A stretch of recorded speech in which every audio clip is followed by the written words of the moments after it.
Tadi selama perjalanan itu Om Mantra dan Om Dede mendengar atau melihat hal-hal yang nggak bisa dilihat dengan mata kita. Yang saya lihat sih pas kalau lampu dimatiin, itu kalau bahasa Sundanya itu budak hidung. Nah, anak-anak kecil, gelap gitu. iya, itu ngikutin dari belakang, ngikutin kita. Iya. Dalam video kali ini, aku akan mengajak teman-teman untuk berwisata misteri. Mendapat info yang cukup menarik, aku bersama tim mendatangi suatu tempat yang belum pernah atau jarang orang tahu. Dan katanya dikenal keramat karena syarat akan cerita-cerita mistis dari zaman dahulu. Kami singgah terlebih dahulu ke rumah Bapak Entis, seorang kuncen atau yang dituakan dan dipercaya masyarakat sekitar untuk meminta izin beliau. Di video kali ini kita akan meliput sesuatu yang tidak biasa.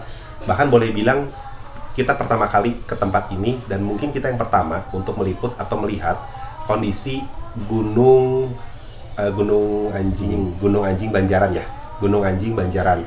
Kenapa disebut Gunung Anjing? Karena memang ada batu yang menyerupai binatang anjing di kaki gunung, boleh dibilang di kaki gunungnya di gunung tersebut. Dan gunungnya ini persis berada di belakang rumahnya Pantis gitu ya. Dan sambil menunggu dengan waktu yang udah ditentukan, kita akan menunggu dulu dan kita akan ngobrol-ngobrol dulu sama Pantisnya. Sebenarnya Gunung Anjing ini ada apa aja sih dan daya tariknya tuh kenapa seperti itu ya. Oke. Ini dengan Pantis, apa kabar? Jadi ya. Jadi Pantis ini juga salah satu guru dari ada beberapa padepokan ya kalau nggak salah ya Om ya, betul ya? Padepokan silat dan memang boleh dibilang Pantis adalah salah satu yang cukup dituakan, dipercaya dan disegani di daerah sini juga, sehingga pada saat kita pengen berkunjung ke Gunung Anjing, otomatis kita juga harus meminta izin dan ketemu sama Pantisnya gitu ya. Jadi Pantis pami carita teh kumaha si Gunung Anjing teh, maksudnya memang ada energi apa gitu di situ. Dulu itu ada banyak yang keluar itu dari aura-aura yang ada di pertempatan itu. Mohon. Bahkan sekali-kali kan ada yang menampakkan gitu. Kadang-kadang berupa ya ular, semacam ular. Ada juga semacam benda yang menampakkan seperti sehelai karembong gitu. Karembong juga ada, dan ada juga 3 macam gitu, semacam harimau juga. Ada di sana 3 ya. Dulu itu ada yang menampakkan itu anak sekolah juga. Ada di sana ular besar. Ya, jadi Pantis sudah kasih tahu dan sudah memperingatkan juga. Nanti kalau kita berjalan ke lokasi bareng-bareng ke sana, tadi juga dari Om Dede juga bilang sama saya, dari Om Mantra juga bilang, jangan kaget nanti kalau di jalan tiba-tiba ketemu sama sesuatu, atau kayak teman-teman sering bilang itu adalah melihat sebuah penampakan. Nanti kita lihat aja. Dan kenapa sih bisa seperti itu? Apakah memang ada energi tertentu atau apa yang menjadi daya tarik di sini? Nanti kita sambil jalan ke atas dengan waktu yang sudah ditentukan, kita akan sama-sama cerita di perjalanan gitu ya.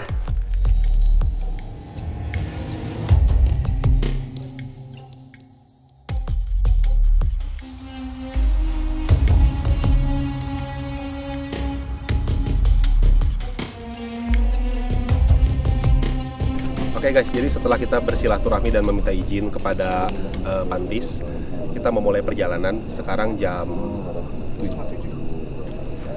6:50. Dan anehnya memang kita ini bertepatan di malam Jumat ya. Di malam Jumat. Dan saya nggak sendirian, di sini saya ditemenin seperti yang tadi saya bilang, ada Om Dede dan ada Om Mantra di sini, dan ada Om Indra juga yang sudah pernah teman-teman lihat. Nanti kita kenalan secara langsung sama Om Mantra dan Om Dede seperti apa profil-profilnya gitu ya. Yang jelas mereka di sini akan nemenin saya untuk melihat seperti apa kondisinya Gunung Gogok atau Gunung Anjing. Ditemenin sama putranya dari Pantis untuk menunjukkan jalan. Kita lihat di perjalanan ada apa aja. Nanti dikasih tahu sama Om Mantra kalau nggak sama Om Dede. Gitu ya. Yuk, kawan. Ayo.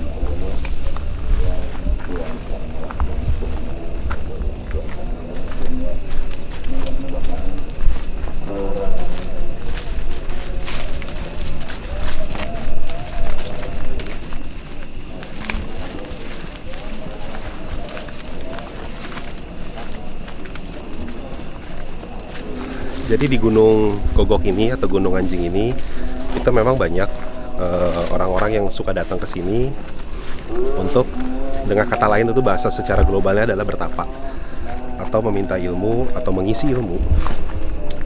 Jadi katanya hal-hal seperti itu justru dipercaya akan menambah energi dari kondisi atau kekuatan si gunung ini gitu. Ya, jadi kan pengen tahu kayak gimana kan ya? Makanya ikutin terus wisata misterinya JJS JTL Adventure gitu ya, ke atas.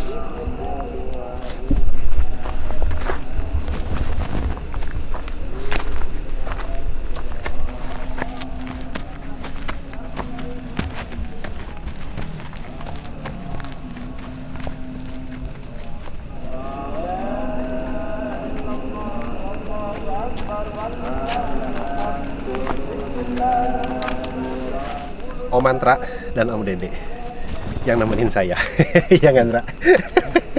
Jadi kita lagi istirahat karena jalannya menanjak banget. Om Mantra, ini sekilas saja dulu ya teman-teman ya, karena nanti ke depannya akan ketemu lagi sering-sering sama Om Mantra dan Om Dede gitu. Jadi Om Mantra itu adalah mentor saya, sekaligus juga yang mempelajari dan mendalami ilmu tentang metafisika. Sekaligus juga seorang pengajar, salah satu pengajar untuk pasukan TNI kita di divisi Kostrad. Seperti itu. Om Dede juga, Om Dede itu adik dari Om Mantra, mempunyai kemampuan yang 11-12 lah gitu sama Om Mantra. Kita akan kenal mereka berdua seperti apa itu di video-video selanjutnya gitu. Jadi ikutin terus video JJS JTL Adventure gitu ya. Capek, lanjak. Perjalanan cukup jauh menaiki Gunung Batu Anjing. Tidak jarang kami terpeleset karena jalanan yang terjal, gelap, dan licin. Tepat setelah memasuki hutan bambu, Om Mantra memberitahu agar kami dapat berhenti sebentar. Om Mantra kemudian melakukan ritual dan membakar dupa. Dimaksudkan untuk menyampaikan permisi dan niatan dari rombongan kami yang tidak bermaksud jelek. Kalau aku kutip sedikit kata-kata Om Mantra, katanya, dari bawah tadi sudah banyak yang ngintip-ngintip dan beberapa mengikuti kita. Om Mantra beberapa kali menunjuk ke suatu arah sambil menggambarkan sosok apa yang sedang ada di sana. Salah satunya sedang duduk-duduk bergelayutan di atas dahan bambu. Saat itu tidak ada angin, dan hanya dahan yang ditunjuk yang bergoyang-goyang. Meski aku tidak memiliki kemampuan untuk melihat dengan jelas, hanya Om Mantra, Om Dede, dan Om Indra yang dapat melihatnya. Namun, aku dapat merasakan aura yang sangat berbeda di sana.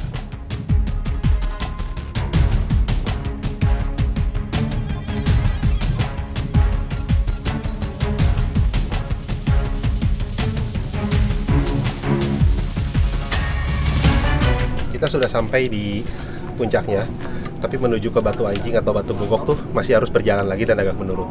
Tapi di puncaknya ini kita menemukan satu batu yang kalau kata kawan-kawan sini disebutnya ini batu kapsul. Dan menurut Om Mantra, ini energinya besar.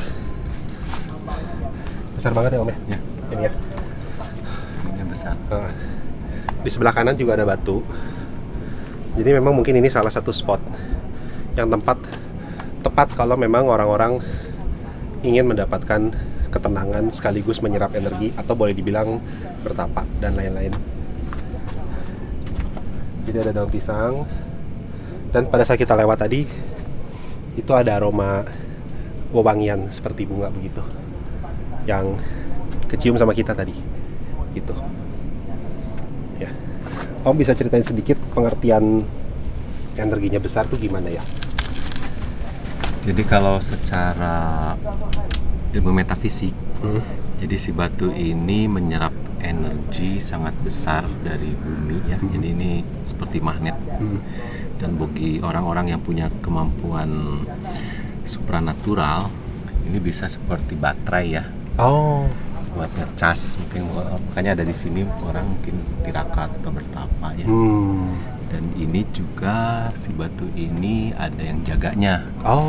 Yang tadi disebutkan salah satu penjaganya yang Cakrabuana. Cakrabuana. Ya, ini saya merasakan ada getarannya, getaran eyang ya. Dan di batu ini memang ketika dipegang terasa sangat seperti magnet ya, tangan saya kayak kesedot. Kayak kesedot. Ini ya luar biasa lah kekuatan di tempat ini. Ya. Tapi dan ini tuh gunung yang ada di tengah kota ya. Gunung yang ada di tengah kota, betul. Bandung kehitungannya Kabupaten Bandung ya. Atau kalau dari areal Bandung Selatan ya ini tuh ya. Iya, betul ya.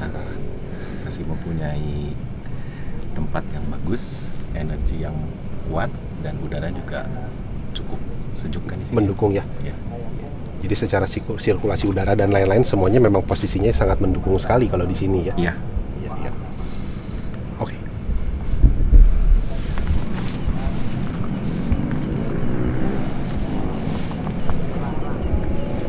Dan bergaul dengan astrofa, orang yang baik.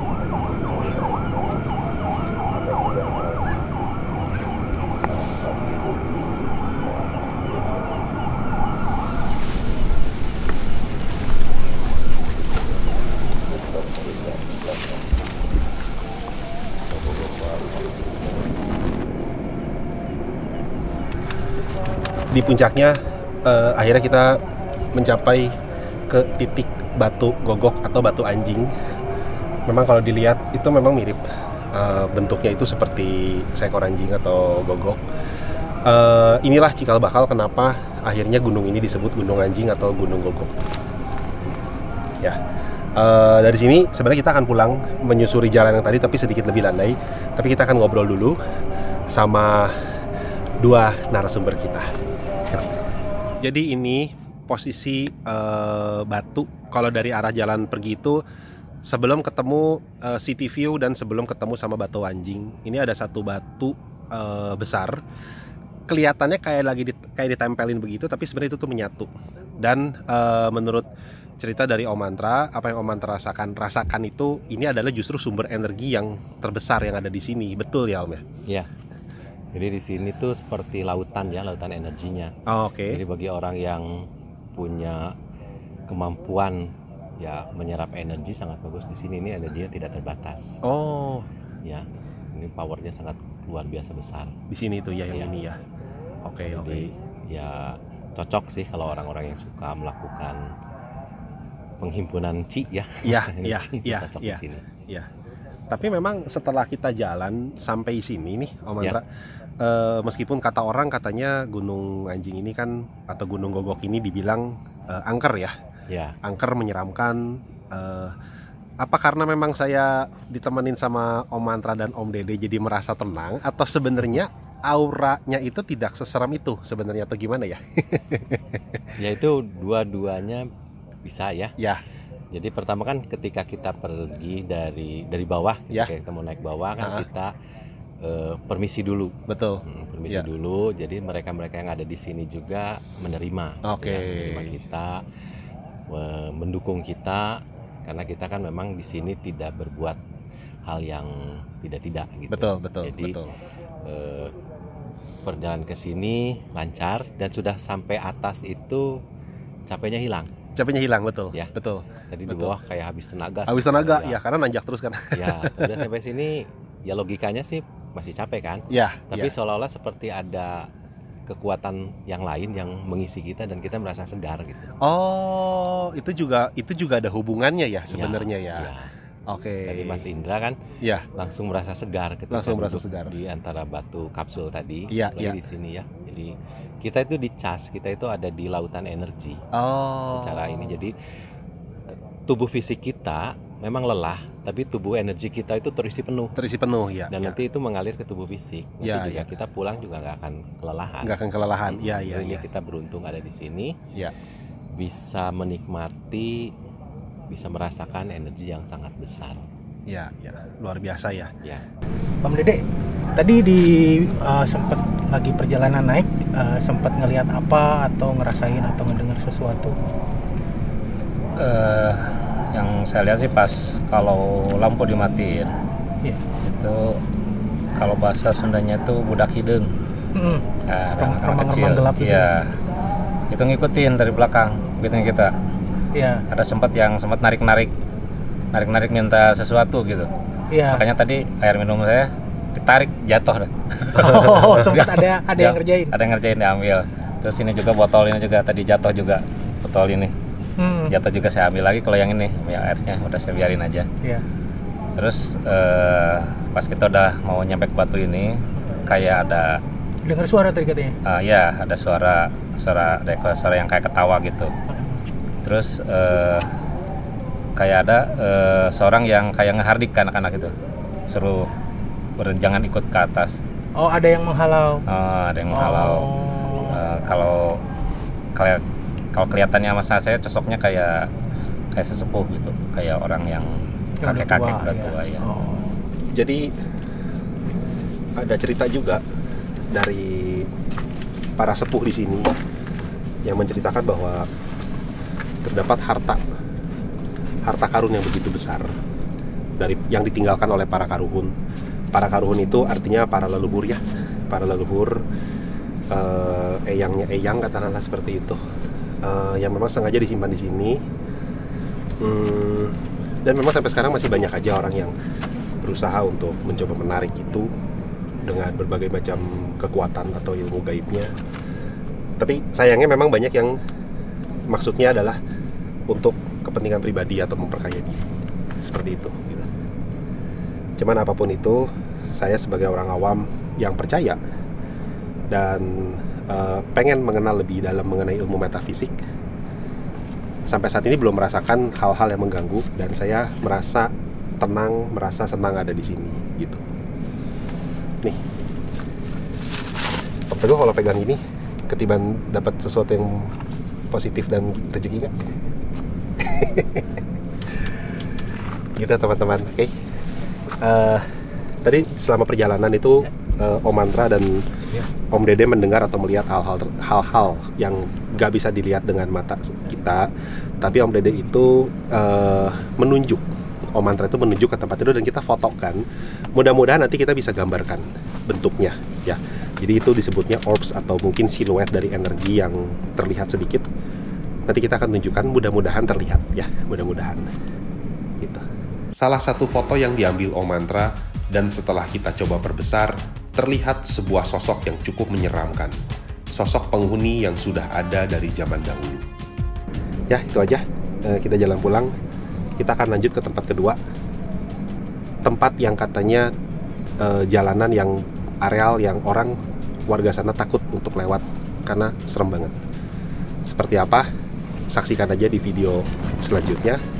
Tetap ikutin terus JJ Sejarah Adventure. Oke, aku pamit dari sini. Thank you yang udah nonton. Sampai ketemu di video selanjutnya. Bye-bye.